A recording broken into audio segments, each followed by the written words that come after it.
Jennalie on week 3 of age management, and I am with my client Erin, and I am so excited to see how her skin has been transforming over the past few weeks. And last week we actually did the microchanneling for the very first time on her, and I want to see, she had a lot of erythema after, and as I mentioned for the past week that I was going to be checking in with her 24 to 48 hours after. Her skin was looking incredible from the picture, and so I want to see, how was that feeling for you after, and what have you been noticing? Yeah, it was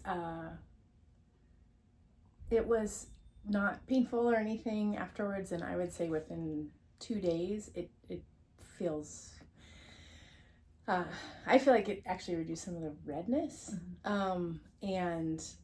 And that was wonderful. And in general, like, I'm getting plumper.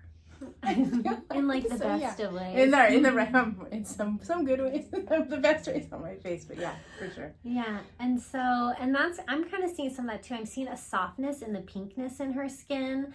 I'm even actually seeing the post-inflammatory erythema is softening, and I'm also actually seeing the PIH, the post-inflammatory hyperpigmentation, which is a light tone for her, but it's getting even lighter throughout her whole face, which is really exciting. And her skin is looking really soft, plump in a really good way.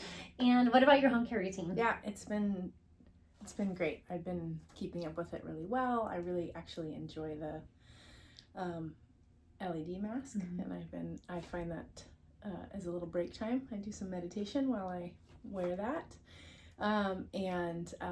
Yeah, I was a little concerned that I was going to be overwhelmed because I have never done anything, but I am in a groove now, so that's great. And I think my skin feels much more hydrated, and that's wonderful. So yeah. And so with week 3, we are doing the microcurrent today, an LED panel with a red light, and continuing to really just help her skin get back into that homeostasis and building the cellular kind of repair and collagen boosting. And here we go. Great. Thank you so much.